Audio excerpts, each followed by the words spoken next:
Welcome to another Top Grades video made easy. Today, Barbara and I are going to give you the one quote that you will be able to choose for any single Macbeth question. We're going to prove it right now. The quote is about ambition. Obviously, we've chosen ambition because it's the obvious theme that will come up. I have no spur to prick the sides of my intent, but only vaulting ambition, which reaches itself and falls on the other side. So, Barbara, what do you want us to know about that quote? Okay, so I think the vaulting ambition quote is really powerful. Literally, it's the best quotation that going into your exams on Macbeth, you need to be able to analyze and discuss and think about how it relates to all of the characters. Now, when it comes to vaulting ambition, the first thing I'll probably think about, and especially what you want to do with any quotations that you use in Macbeth, is you want to do a little bit of analysis, okay? So you want to talk about techniques. The notion of vaulting ambition is hyperbole. Here, what we can see, especially when you're thinking about literally in the context in which Macbeth mentions his vaulting ambition, is he sees what he wants to attain, which is kingship, power, as something that is far too great for him to handle. It almost terrifies him. In fact, it's not almost terrifies, it petrifies him, okay? So you're thinking about that in terms of techniques. Equally, of course, the idea that vaulting ambition falls. So ambition is being personified. But what is it doing once it's personified? It falls, right? Meaning that Macbeth is realizing that this ambition that he has and which he holds for power is so great that he's not able to handle it, and it falls. Now, what's really interesting about this quotation and this word specifically is it also foreshadows Macbeth's eventual fall. When he fulfills his ambition to become king, he's not able to handle it, okay? So I think that's really interesting. That would be the first layer of analysis when you're unpacking this quotation, especially as you're elsewhere in the play quotation. How about, what else do you think would be worth considering? Brilliant. So I'm going to pick up on the personification idea and look at the idea of extended metaphor. So he's imagining ambition as a horse that is vaulting, jumping over an obstacle. But what he's saying is, I've only got ambition that's going to make my horse of ambition jump. But I need something else that is going to operate the spur. So in his extended metaphor, he's thinking, the spur's no good, that's on the end of the boot. I actually need a rider. The rider that's going to control the jump of the ambition and that's going to stop the fall.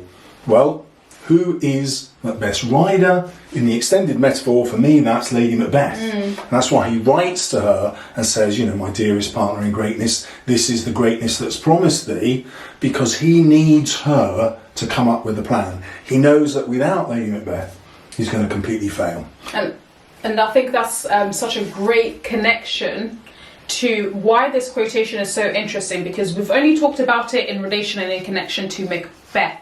However, this quotation is also really powerful when you're thinking about the other characters in the play. So as Mr. Salles is mentioning, when it comes to vaulting ambition, why it's such a great quotation to use is also it relates to Lady Macbeth. Okay, so as Mr. Salles mentioned, she's the character who Macbeth feels it's through her support and through her scheming that he's able to fulfill his ambition. But also the other side of vaulting ambition, when you're thinking about Lady Macbeth's character, is the fact that she of course is portrayed as a very ambitious character, but what does that also lead her to? It leads to her eventual fall, okay? It's also something that she obviously strives for. She strives for power, but equally she's unable to handle the weight and the gravity of this ambition. This eventually leads to her fall when she is driven insane by all the crimes that she has influenced Macbeth to commit. Brilliant. I'm also going to focus on the word fall to think about the Christian imagery. So Adam and Eve betrayed God in Eden, and that is referred to in Christian tradition as the fall. And obviously, Christian audience would have understood this. And this is Shakespeare's way of showing how ambition is evil. It's just like the original sin of Adam and Eve, where they went against God. So, challenge for us. What if the question is about Banquo? We've never had a question on Banquo in mind, but we have had one on Banquo and Macbeth. Macbeth and the attitude towards the supernatural. Could I use that to write about Banquo? Of course. Because Banquo, especially when you think about even the question itself, Banquo Macbeth's attitude towards the supernatural, but equally, let's say in the very unlikely event you've got a Banquo question, remember that Banquo is used to contrast Macbeth, okay? So he, to some extent, is a little bit of a foil to Macbeth's character. Remember, foil is basically one character that shows the shortcomings of another character, okay? Now, unlike Macbeth, because they both receive prophecies, great prophecies from the witches, Banquo never does anything about the prophecies and about the fact that his children will become kings. He never takes on this vaulting level of ambition. He is happy for fate to carry his children and his family to the eventuality of his family becoming kings, okay? So this quotation is also interesting if you did, in the very unlikely event, get a Banquo question.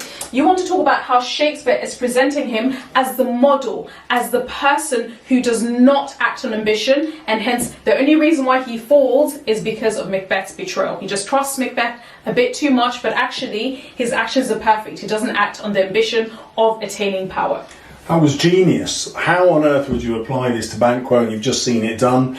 Can I do the same? Set me a challenge. Okay, I think Macduff, because I think Macduff is an interesting character. Okay. So we probably wouldn't get a question about Macduff, but we would get a question maybe about kingship, where he would play a part. And so Macduff is a fascinating character because his wife calls him a traitor for abandoning her, and Macduff wants to be able to defeat Macbeth. So I think he is a corrupt figure, actually. Oh. Yeah. So when his wife calls him a traitor, she means you've left the castle undefended, we're going to be victims of this, and then she's instantly proved correct. And Shakespeare deliberately shows it, that all the other killings aren't shown on stage, but the killing of Lady Macduff and her son are portrayed on stage because Shakespeare finds his betrayal, Macduff's betrayal, so shocking. And was that the result of ambition? I think it was, because Macduff needs the motive to kill Macbeth, and the motive is Macbeth has slaughtered my family. And that's why Macduff appears and he says, look, I'm not even going to draw my sword until I meet Macbeth, because that is his only motive for being there. And how did he get that motive? Macbeth slayed his family. Why did that happen? Because Macduff abandoned his family. I think Macduff is a terrible person. Oh, okay. Yeah. Well, that's a really interesting interpretation, but I think going back to what we initially said, this quotation is perfect when you think about the main characters we've mentioned, right? And of course, obviously, another character we haven't talked about is the witches. It's the witches that spark Macbeth's vaulting ambition. And so they're the ones who plant the seeds. And always remember, when you're talking about anything to do with the supernatural, the witches and Macbeth, you always want to use this phrase. The witches plant the seeds of ambition in Macbeth's mind, and this triggers his downfall. So the witches play a key role in triggering this vaulting ambition that inevitably leads to his fall. And of course, obviously you can make the same point for the theme of the supernatural. Of course, ambition is the central theme, but equally when you're thinking about guilt and so on, all of this is sparked by Macbeth's vaulting ambition. Brilliant. So my final link will be to the great chain of being, and if you know about the great chain of being, God is at the top, then you've got the king, then you've got the nobles, and then various levels of society, and then you've got animals which have also been ranked.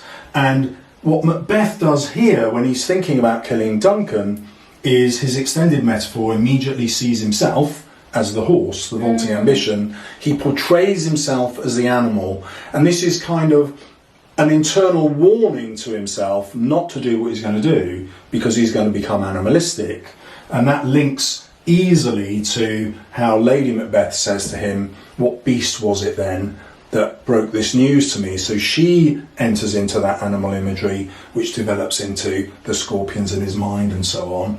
And so the irony that Shakespeare is pointing out is Macbeth had a chance to realise he was going to fail, to realise he was going to become animalistic and change, but he chooses not to because the ambition was too great. Awesome. So guys, I hope you found this useful, and as I said, have this quotation as your top quote going into your final Macbeth GCSE exams. And don't forget that we do have a predictions video, what we think is going to come up in the Macbeth exams. You can watch that on First Rate Tutors channel. Brilliant. I will link it here.